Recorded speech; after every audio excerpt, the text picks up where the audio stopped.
Welcome back to Just Giants with Grump and the Cranky Fan, your favorite Giants podcast, favorite Giant podcast. I am so excited to start our first preview episode of the regular season. This is our first regular season episode, week 1 preview versus the Minnesota Vikings. How are you doing, Cranky Fan? I'm obviously jazzed. I am very jazzed. It's hard to believe, Grump, that it's only been 17 games since we played the Vikings in a playoff game. That is interesting. It's actually wrong. It's 18. It's Yeah. it's 18 games. Yeah, we tried to forget that loss to Philadelphia. Junior can't read and you can't count without both hands. But yeah, it's only been 18 games since we demolished that team in a playoff game. And it's amazing what the gamut of emotions have been since that. And it feels like a generation ago. It feels like a lifetime ago, but it was 18 games. So now we get to reset, all the talk with past his prologue. Now we get to play the games and see for ourselves if our worst nightmares are true, our greatest hopes and fears are true, or we're somewhere in the middle. So no more talk about draft picks, no more talk about salary cap, no more talk about, battles over the fifth string wide receiver. Let's talk about a game. I am it's all about winning now. I don't care about anything. Winning is the only thing that matters now. Yes. And I'm sure that's how Brian Dable and Joe Shane feel. So Sunday, September 8th at 1 o'clock at MetLife Stadium, we will be donning our Century Reds with the... Did you get yours yet? You know what? I am crossing my fingers that it's coming Friday or Saturday. I have no up-to-date shipping things. I just know that it arrived at a facility. It's been a while. I'm hoping because I'm going to be really pissed if it... I know what's going to happen. It's going to come Monday. Cranky Fan is also Cheap Fan. He gets his jerseys at the stadium with his season discount. So, well, I mean, I got a special one that I tried. We'll get it. I'm not even gonna. If I get it, I'll go into the story. If I get it. And for all you people, take a good get. You probably, if you listen to this show, follow Grump on Twitter or anything, you probably know who it is. But it's a pretty special one. I love the concept. Yeah. So we'll see if I get it in time. If we do get it in time, it'll be next week, next episode, our review episode, which will be on Tuesday morning. I'll wear it during the episode and I'll go over, the whole story. But if it doesn't come in time or whatever, then I will just go over it whenever it does come and I'll wear it then. So, but I'm super excited. We went over the whole thing with the field already, so we don't need to rehash that shit. But I'm excited that this is a week 1 thing. It's also our home opener, and good old-fashioned 1 o'clock game too. That's right. My favorite kind. Sunday 1 o'clock is how God intended football to be played. So this is where Cranky Fan inserts he's got a 6 a.m. flight and everything works on time. Okay, we got that out of the way. So yeah, you're an ambitious fan, and so that is a you problem. But because you have to go see Florida Stanford at 7 o'clock at night the night before. It's that's a night watching. Game? It's a night game. Why? Oh. Okay. SEC Alternate Plus channel. It's not even on one of their regular main feeds you get on DirecTV or something. So I'll watch it from the drone cam again. That was fun. DJ Lagway for all you people. If you're looking for a draft pick in 3 years for a quarterback for this team, remember that name, DJ Lagway. Everyone's still stuck on Arch Manning. So anyway, let's head into some of our newest news from this week. We had an episode earlier this week, so there isn't much news, but a couple of things. These are quick hitters. Number 1, Brian Dable has confirmed he is calling plays. He kept that very short and brief, and so we will too. Are you in any way surprised? Do you have any reaction to this whatsoever? Not in the least surprised. And you know something? I'm all for it. If it's your offense and it's one less thing that Brian Dable's going to blow his stack about, one less, if we're trying to simplify the operation and he feels most comfortable calling plays, call the plays. Then it's on you. So I'm fine with it. I'm all for it. Calling plays and designing offensive schemes is what Brian Dable did to land a head coaching job and head coaching interest. Dan Duggan wrote an a wonderful article for The Athletic, and detailed that, like, of the 18 offensive head coaches, 14 of them are still calling plays, including some of the best, like Kyle Shanahan, Andy Reid, etc. That's almost a direct rip right out of his article, but I thought it was a very poignant point. And, honestly, we can sit here and laugh about what is Kafka's role here, but I don't care, honestly. Like, that is whatever to me. It's not my purse where the money's coming out of to pay him for doing nothing, so I don't care. I'm all for it. I think it's for the best, and I think that this is going to be tough for Dable to manage, head coaching a team and calling plays and worrying about all this. But I think that they knew that they had to do it probably from the middle of last year. I think that they realized that they should have been doing this. So I think he's prepared to handle it this year. And while he may get tired halfway through or whatever, I think he's mentally prepped for what he needs to do for the year. Let's be blunt, ladies and gentlemen. His play calling and him doing the play calling is probably going to be number 8 on the concerns of this offense and this team. So if that's the scapegoat you want to use in week 7, watch this team and be honest about that's really a problem or not. I got a lot bigger issues with this team than whether he is focusing on calling plays than doing all the other things that a CEO is that a head coach. So I'm not really that worried about it at this point at all. If all of a sudden we have Daniel Jones who's playing at a Pro Bowl level, the offensive line is playing fantastic, we have a solid running game, we have, Malik Neighbors has become OBJ the second, we have a great complement of receivers, and it's play calling that's causing us to have problems. That is a position I'll be very happy to be in. Yeah. Not only is it concern number 8 or whatever, it's not a concern at all. This is what I wanted. There you go. In other really quick news, Bobby Okereke had his contract restructured to the tune of, I think, like $4.5 million. The Giants, to me, this means nothing. I don't think this is indicative of a huge signing or anything. Maybe a small roster move that involves elevating somebody or something. But quite frankly, the Giants just don't have any cap space. Something like $2 million. They were like 31st in the league in cap space.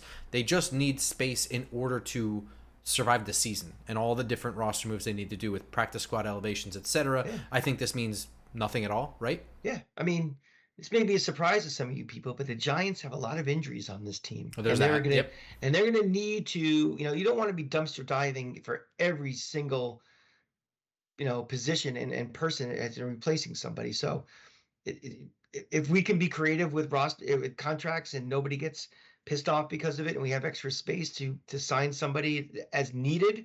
I mean, we're not doing this to significantly improve this roster. This is going to be to replenish if necessary, I think. Yeah, I agree with that.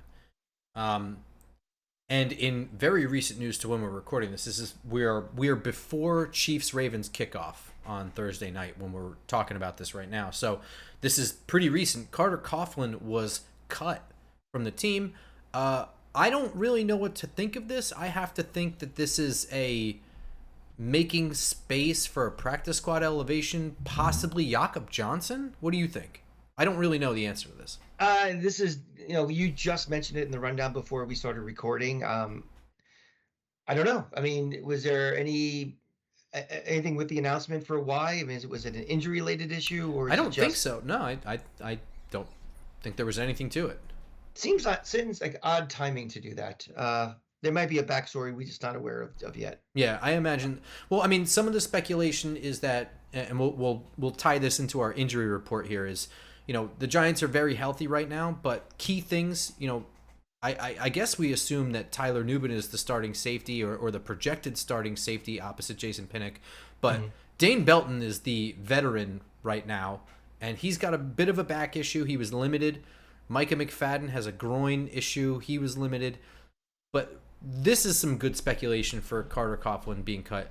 Gunnar Olszewski has a groin issue. I don't believe he played in the preseason finale. We were hoping that they would keep him on the team. It's not like it was ancient history, but, if you remember, we were talking like, I don't care, keep him on the team. They need a punt return or whatever. We both had him. Yeah. Yeah. So I guess it's possible that they're doing something maybe to cover Gunnar's spot, cutting Carter Coughlin for a week, knowing that no one's probably going to take Carter Coughlin or whatever.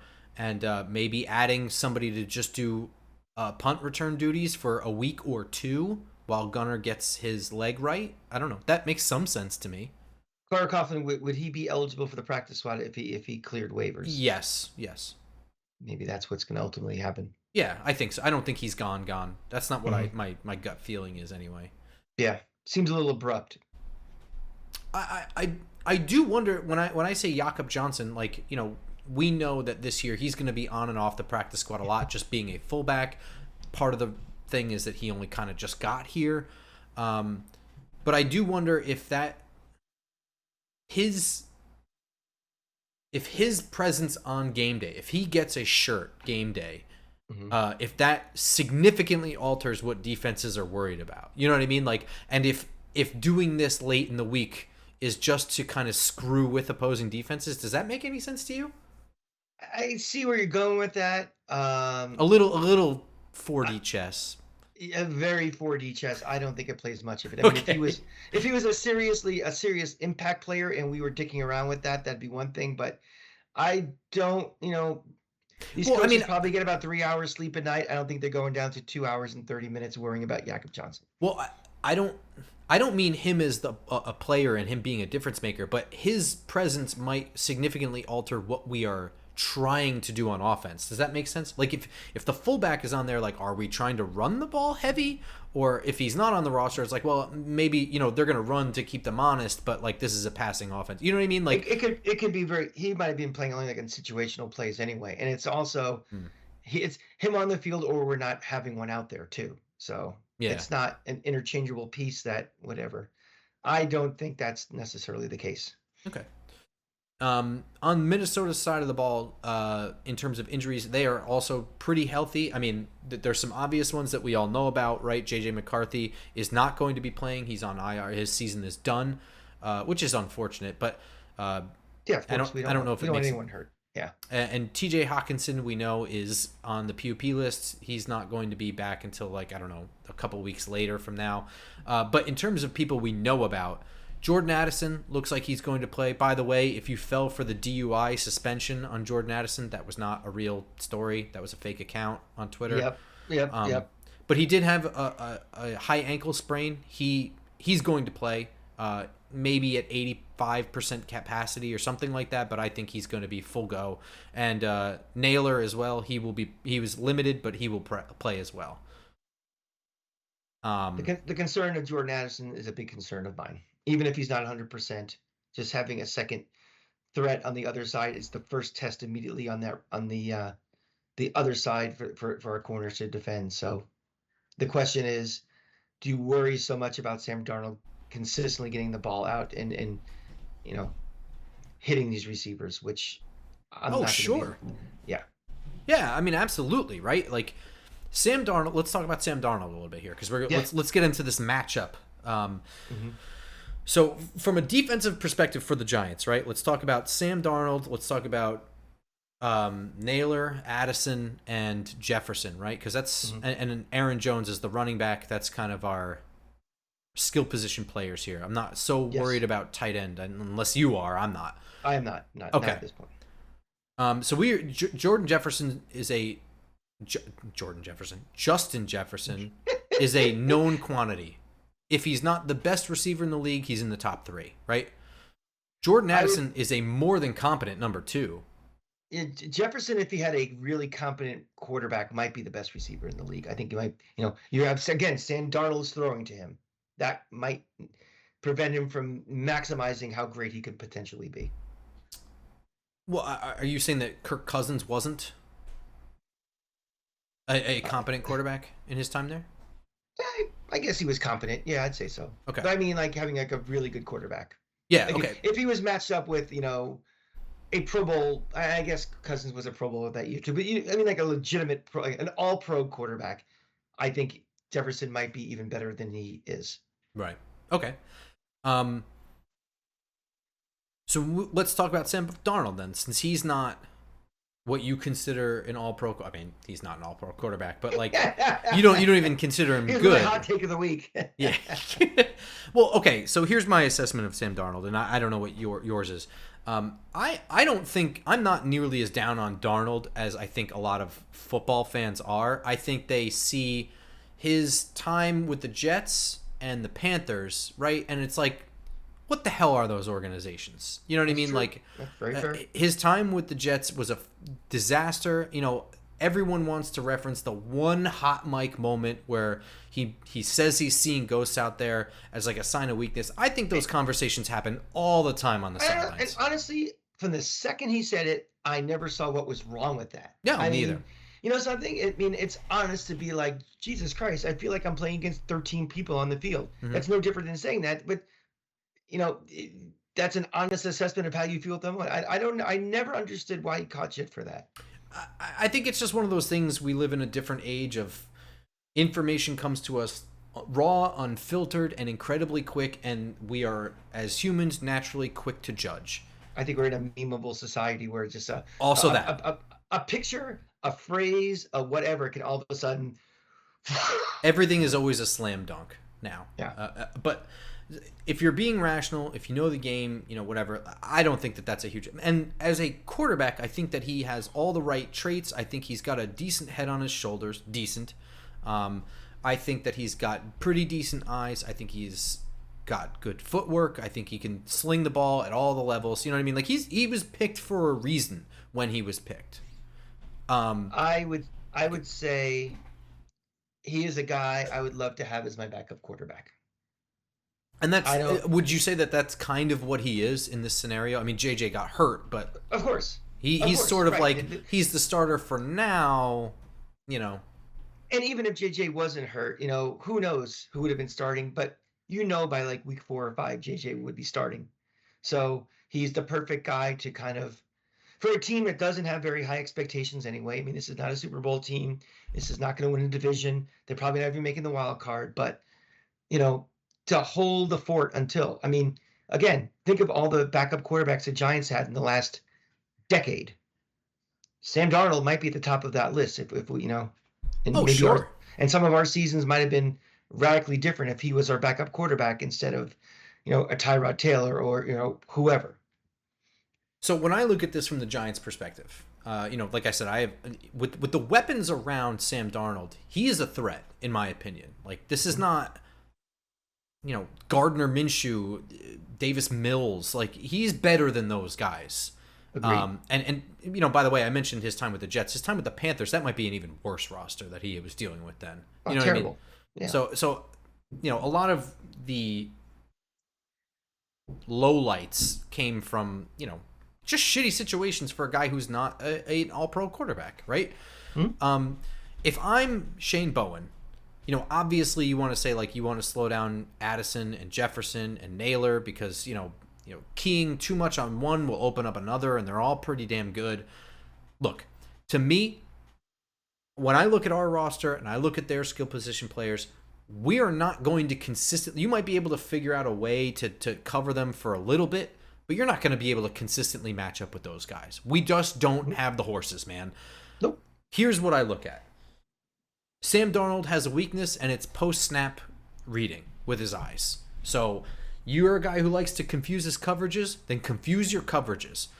You look at this, let's move inward from the skill position to the offensive line. It's not great. You know, Christian Darrisaw is a good left tackle. I think he's a solid one. He would be fine on most teams. He's not all pro, but he's solid. Solid.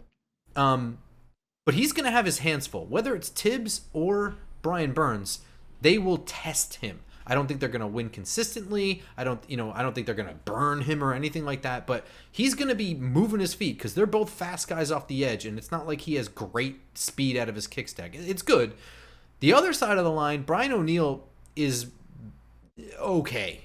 It's weird as a Giants fan criticizing a right tackle on another team that's... Let's pretend the Giants don't exist in this exercise. Yeah, really. Say a normal NFL team. Yeah. So either way, even if it's Azeez Ojulari, if he's Azeez that we saw in 2023 in the limited time he was able to play, even he will test Brian O'Neill. Now here's where I really think you got to do stuff. If you can confuse Sam Darnold enough with your disguised coverages and whatever you got to do on the back end, just for an extra second, just make Sam Darnold hear footsteps. Make him have to move in the pocket. Make him cut the field in half and roll out to his left or his right. Get Dexter Lawrence isolated in one-on-ones any way that you can. I don't know if that means sending Okereke or McFadden. I don't know if that means aligning things a certain way. Whatever it means, the middle of this offensive line fucking stinks. They're not good. Dexter Lawrence should eat against them. Listen, that's my how you slow this offense down. If you go back and watch that tape of that game 18 games ago, yeah, DJ played great. The offense was playing good and everything. But what really will strike you is Dexter Lawrence was an animal in that game. That's what we need again.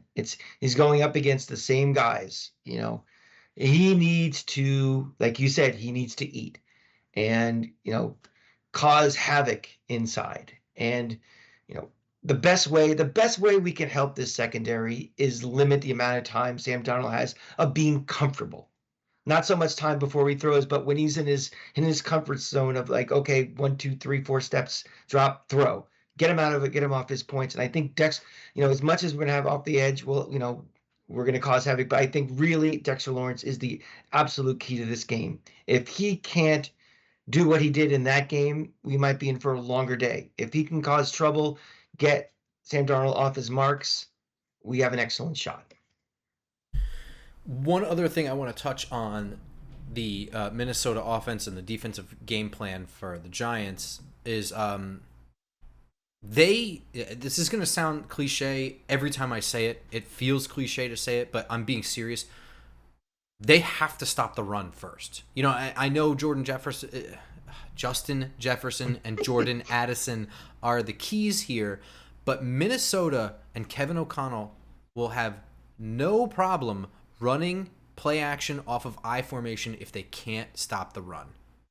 They'll keep running the same plays right up the gut if they can't stop it, and that's kind of a small concern of mine. So I think Bobby Okereke keeping Aaron Jones out of the whenever he's flanking out of the backfield, making sure he's covered. Micah McFadden filling in run stops.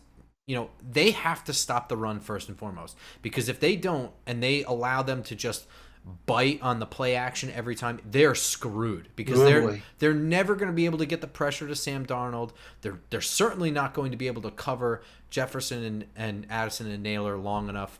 They have to be able to stop the run, and it's old school, it's cliche, but in this matchup, it absolutely is true. They're cliches for a reason, Grump, because they're true. I agree with you. Let's flip to the other side of the ball here. On offense, how do you attack this defense? They are not really they're a fine defense all along the defense. Nothing really stands out too much, but there are a couple things, right? On the offensive side of the ball, I think that the key all year and the key to unlocking this offense and making DJ effective and all that stuff is going to be to feed Malik Neighbors. And I think that that's going to be true in this matchup. But in this matchup, week 1, don't force it, really. And I mean that. Like, he's the obvious player to key in on for a defense. And, I think that there's a lot of unpredictability as to what to expect when you're Brian Flores and you're trying to figure out what Dable's going to do. But you have Dable as a play caller. You have this new offensive line. You've got a completely different running back. You've got Malik Neighbors here. This is a different offense than what we saw last year. So, you can laugh about how shitty the offense was last year or in 2022. We're not going to be running constantly. We're not going to be force feeding the run. We're not going to be trying to get the ball into our running back's hands because he's our best player. So if you're looking at this offense and you have to kind of guess because you don't know what we're going to do. My guess is double cover Malik Neighbors, and you have Harrison Smith back there, is one of the best safeties in the league, if not the best. Mm-hmm. You know what I mean? To me, force feeding Malik Neighbors or just trying to fit it in when the alignment doesn't call for it, the time of the game doesn't call for it, or whatever, I think that's going to be a disastrous idea. When you're talking force feed, are you talking just getting the ball in his hands, period, or forcing it downfield to him more, or Yeah, both? I guess in my head when I thought about this, I was thinking more downfield at the intermediate and deep part of the field.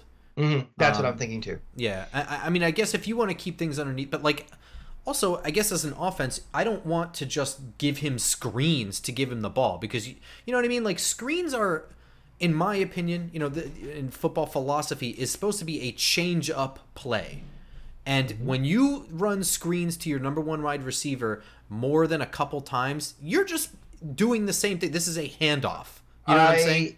I know this is not the Just Gators podcast, but our best receiver, we're doing the exact same thing. It's basically all we're doing for Trey Wilson is checking down, screen, screen, screen, when he can be a dynamic downfield guy. And you're right.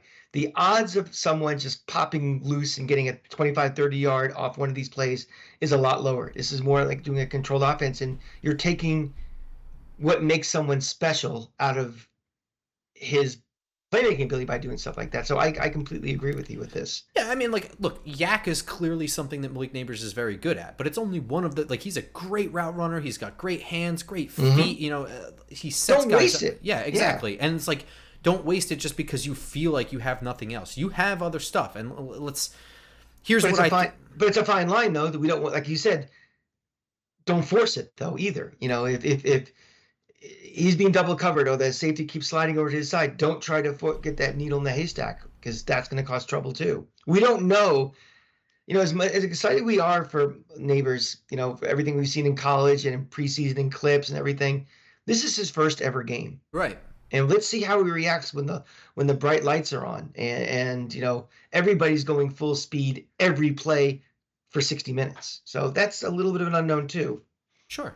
I'm not saying if you feel it, like you want to set the tone and just throw a deep ball to him to start the game. I'm not saying don't do that. I'm just, you know what I mean? Like, don't set your offense to be like, put the ball in Neighbors' hands. Like, don't become predictable in doing that. I actually think that there is something to the fact that Brian Flores will have very little idea of what to go off of, and your first instinct is to stop Malik Neighbors.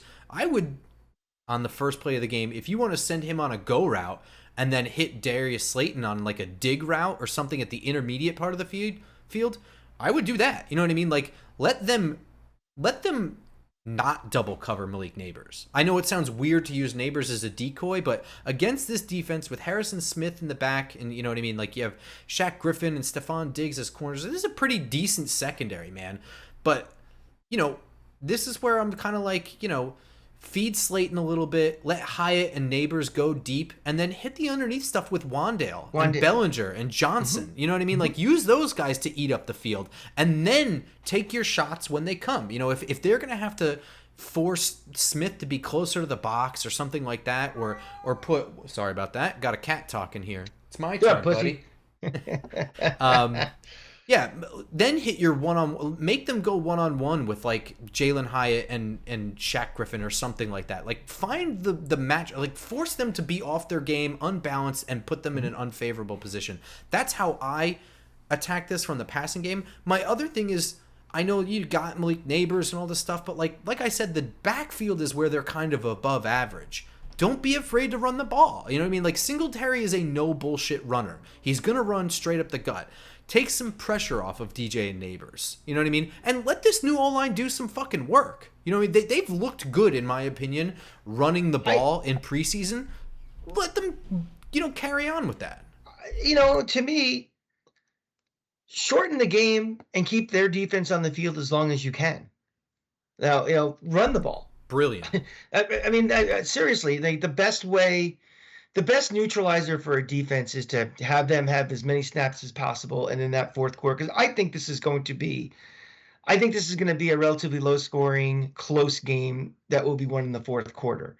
So, to me, I want every advantage possible, and I think if we just decide to come out like with an air raid offense and just try to take shots, and we're 3 and outing and 3 and outing and 3 and outing, that's not going to help our cause. I mean, we're going to have to establish a run. We're going to have to. And quite, I know we've debated my feeling on this offensive line, how it's been run blocking in the preseason. Let's see him do it. because again, if we can't run block this season, it's going to be a very, very long season. But you got to start it now and start establishing it. This is the first time. This is the first time all 5 guys will be playing together. Correct? So that's correct. Yeah. Yeah. So I think we need to establish some sort of it. Doesn't have to be our identity. We don't have to be the Saquon run first team that we are, but don't forget about it. And just because, even if it doesn't work in the very beginning, don't give up on it. I think that will keep everything honest. And then that makes guys like Malik Neighbors more effective when you take shots with him too. I agree. You got anything more on offensive game plan? That was kind of I just shot my load there with it. So that's kind of what I think. The only thing I have on special teams, and this is probably going to be consistent throughout the whole year, but this is just a do your job game. Make your kicks, make your tackles, don't turn the ball over, right? Exactly. All right, buddy. Let's take a little trip down memory lane here, and let's see how we felt about this game back in June or July or whenever we did our pens and pencils exercise here. I'm gonna throw our quick, shortened predictions, and let me know what you think. Giants Vikings week 1. Cranky Fan, give me your prediction. I do this every year, Grump. I'm always like, week 1, I'm full of piss and vinegar. I'm excited for this team. They're gonna win. I am, we texted earlier today, and I always gave you my malaise of this team right now, and the more I'm starting to dig in deeper and deeper and deeper, the more worrisome I'm getting. And this is exactly the type of game to me that if it wasn't a week 1, I'd have a different prediction about it. So I'm going to pretend like this isn't a week 1. A couple of things going in the Giants' favor. JJ McCarthy, I don't know, is he predicted to be starting on week 1? If he is, he's a rookie with high expectations starting on the road in week 1. If he's not, Sam Darnold is the quarterback who's, Sam Darnold. I think I need this Giants team to show me something before I start going in and saying, new year, they're going to start fresh and go with a win. I just feel like this year is going to be very wonky and testing the nerves of a lot of people. And I think they're going to start that right away with a Giant loss in pencil. And not really too afraid of this Minnesota team. I think the one thing that is the most terrifying for me as a Giants fan watching this matchup is, can this defense in any capacity cover both Justin Jefferson and Jordan Addison at the same time? Right now, I think our opposite corner of Deonte Banks, who is only in his second year, might be Nick McLeod. It might be Cordell Flott. We're still not sure. It could be someone who's not on the roster right now. It's actually quite likely. So it's really, really difficult for me to sit here and say with any sort of confidence that this team could win. It's just difficult to say a win in pen. I do think that the unpredictability of how this offense changed for the Giants with no film, removing Saquon Barkley from the equation and adding somebody like Malik Neighbors, who simply by the position he plays is more impactful on the outcome of the game, and the ways in which a Brian Daboll can use him, I think for an unsuspecting team might be a problem. And for that reason, I'm going to say the Giants are going to win this one in a late shocker, whether it be a defensive stand, a blocked field goal, or a made field goal. This is a win in pencil. And I think that starting the year with some level of offensive hype with Malik Neighbors at home will assist in that. And whether it's Sam Darnold or JJ McCarthy, I think either one of them is good for one critical mistake. All right, Cranky, what do you think? What did you think of your prediction then? How do you feel now? Anything different? Well, as I'm still consistent, I don't like the sound of my own voice, so I didn't like watching myself on there. But honestly, that was probably 95% of what I think at this moment. Obviously, the JJ McCarthy thing has been figured out. He's not playing, but everything else I feel is still kind of stands for me. This is a team that, again, I'm going to have to see it. I don't care about off-season comments from coaches. And also I really don't care about what the media has, because quite frankly, a lot of the predictions and doom predictions for this team are based on cliches and just everybody parroting each other.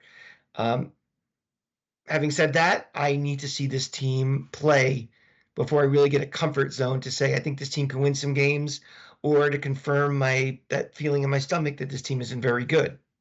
So I said before, we were talking about the offense. I think this is going to be a close game. I think this is going to be a low-scoring, close game that may be determined by who makes the least amount of mistakes in a week one. I caution everybody, don't do the annual week one overreaction. If Daniel Jones throws a pick, I don't want to see for the next 5 days how he's the worst quarterback in the history of history. If he makes a bad decision and throws a pick or something, we don't have enough evidence, even after this game, to make any sort of, grand statements about this team or anything. I think this game is going to come down to 2 or 3 big plays, and I just have a bad feeling that Minnesota has better skill position guys like George Jefferson, or Justin Jefferson, however Grump wants to call him. I think he's going to have a big play in the fourth quarter to score and to break open a pretty low-scoring, close game. I think we lose something like 20-10. Well, so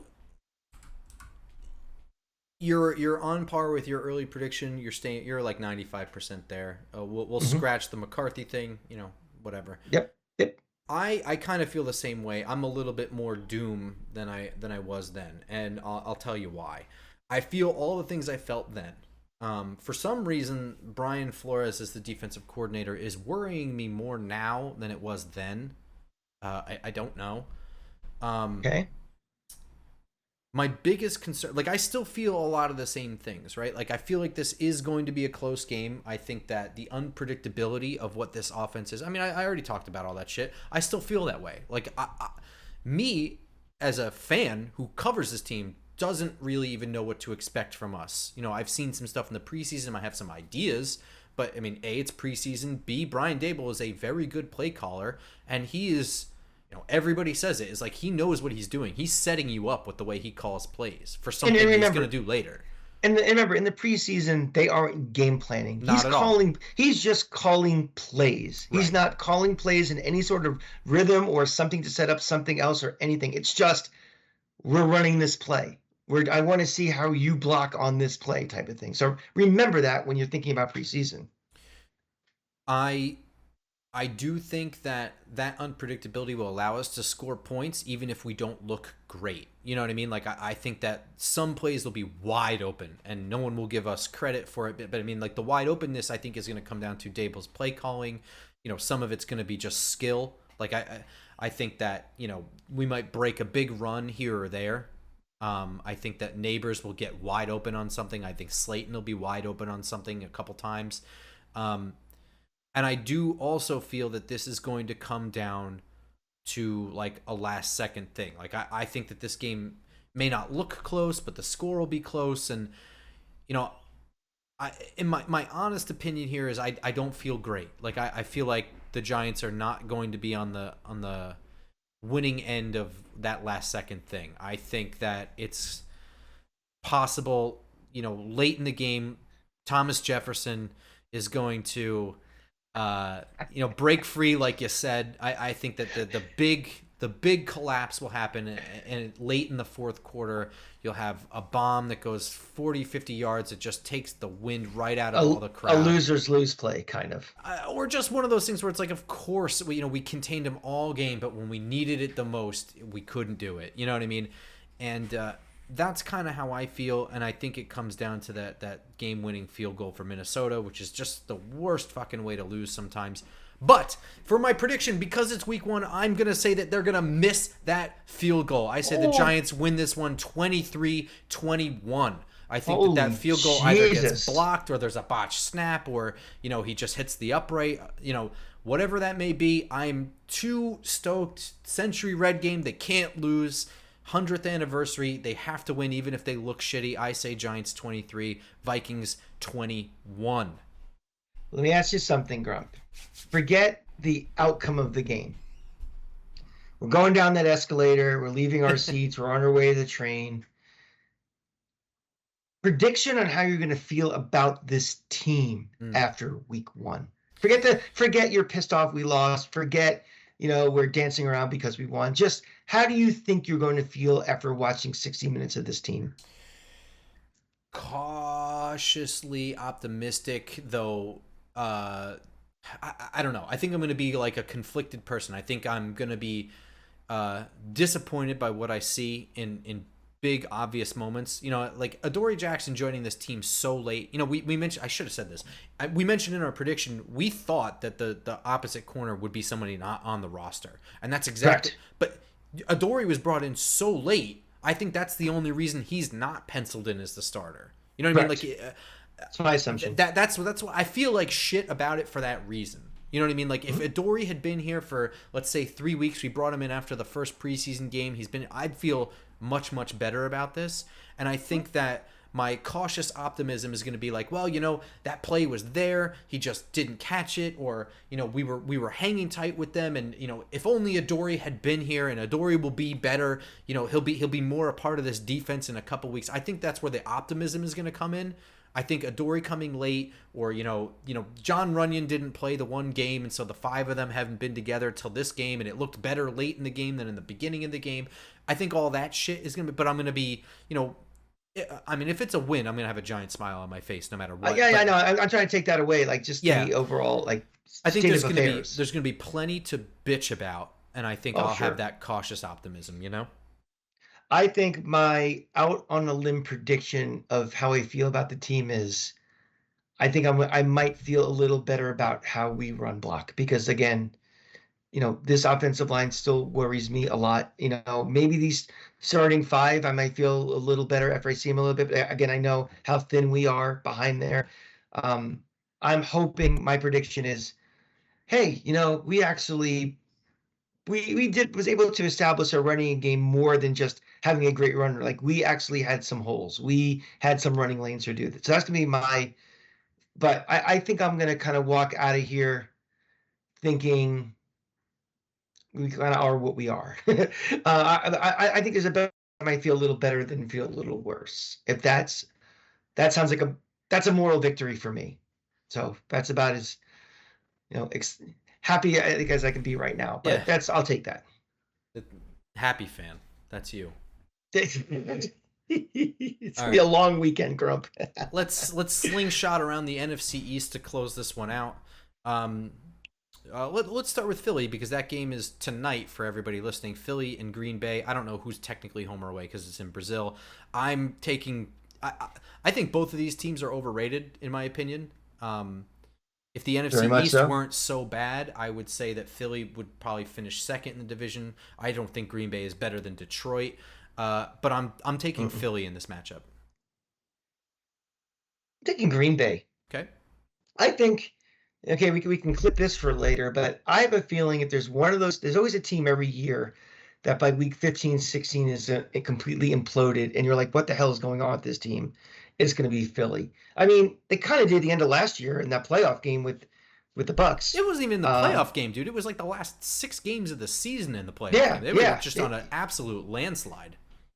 Yeah, and I think it's a little strange for me. Everybody just seems to forget all of that, and it's like, Philly's won 11 games, but there is a thing with Jalen Hurts and the head coach. I have a feeling that one of those two will not be with the Eagles next year. Probably the coach. But I agree. I think you're going to see, go listen to WIP in about like December 2nd for some quality entertainment because that's going to be good. Let's go to Dallas at Cleveland. I've been doing a lot of thinking about Cleveland, and I think that maybe they're headed for a draw. I think a lot of people are high on them. I don't think that they're going to win the AFC North this year. So, I think even, we don't know what Pittsburgh is going to be at all. I don't think. I think there's a possibility that Cleveland doesn't even make the playoffs. So I'm taking Dallas in this one, even though I'm not high on Dallas either. But that's, I've belabored that point already. I'm going to go Cleveland. All right, we're batting 1,000 here. You and I don't agree on shit. Not at all. There seems to be a lot of wins in the NFC East, predicted between Dallas and Philly, but I'm not even sure it's because, the bottom of the division is actually better than we thought. I just don't think that Philly and Dallas are nearly as good as people think they are. And they may get their wins against Washington and the Giants, but a lot of these kind of, interdivisional, interconference games, they may not do well at all. And I think this is one of them right there for Dallas.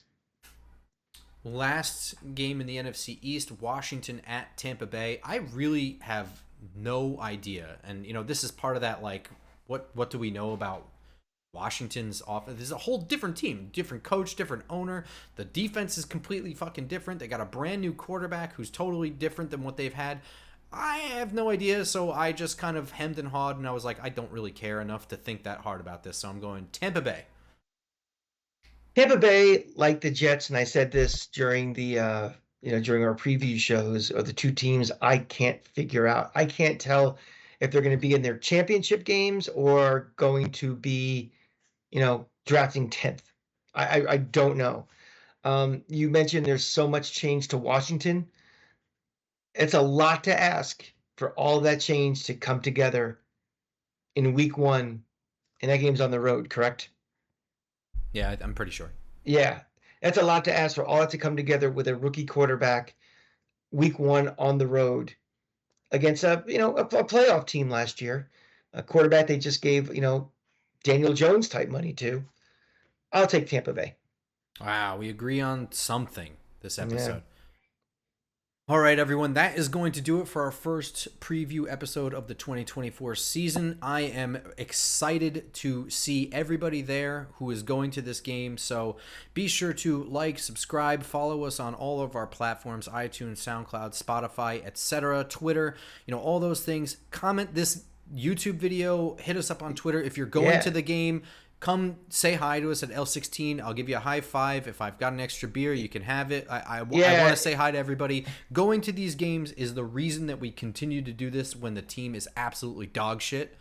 So don't be shy. Come say hi. Yeah, Grump will be at the tailgate. I probably will not be unless there's some sort of miracle and I get there early. But if not, where we sit. Come by and say hi. And Let's get out of the Meadowlands at about 4:30 on Sunday with a W. Nothing would make me happier for sure.